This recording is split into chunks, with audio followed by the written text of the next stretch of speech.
suggested when he was in Norfolk that he run for the state Central Democratic Committee, and I feel that I should get credit for 5% of the doors that he's knocked. Give me a lot.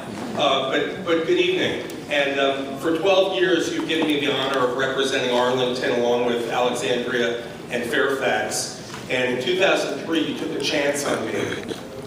And over that time, and particularly over the last 4 years, we've accomplished a lot together. We repealed the hybrid tax on environmentally sound automobiles. We made it easier to vote absentee, and we saw that more of those absentee ballots were fairly and lawfully counted. We've expanded Medicaid for immigrant mothers. We've cracked down on the Notario fraud in the Latino community.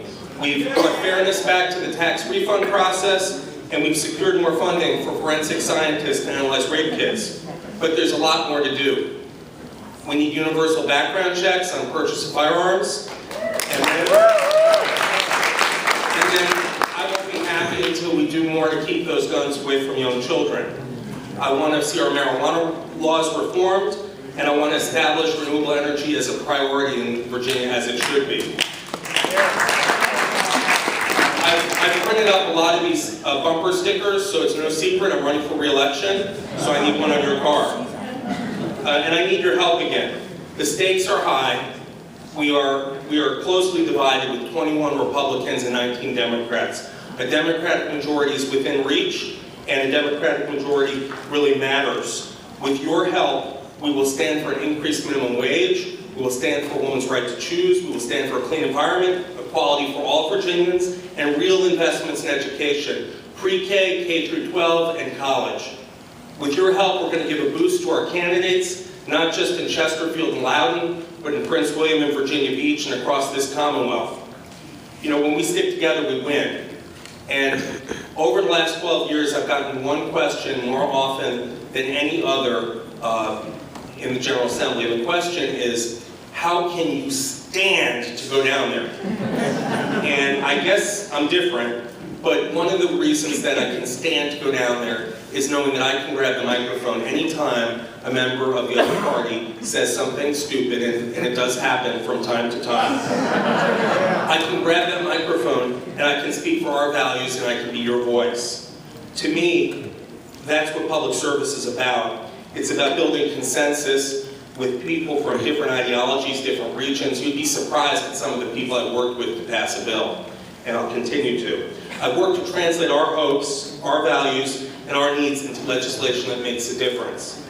Improving the lives of our neighbors, that's what public service is all about.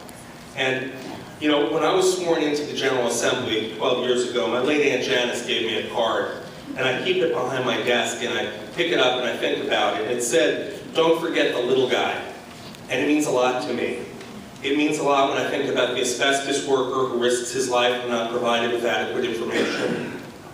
The human trafficking victim who lives right here in South Arlington. An ex-offender who I met with just a few weeks ago who's working his hardest to get by in spite of the obstacles that society and the law puts in his way. People who I visited in solitary confinement in Virginia's prisons who are now being mainstreamed into the general population.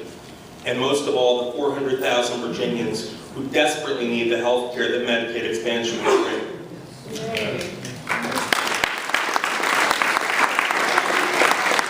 you return me to the Virginia Senate for another 4 years, I'll continue to advocate for the little guy. And you know, I think as a Virginia politician, in the handbook that they give us all, it says that you're required to quote Thomas Jefferson from time to time.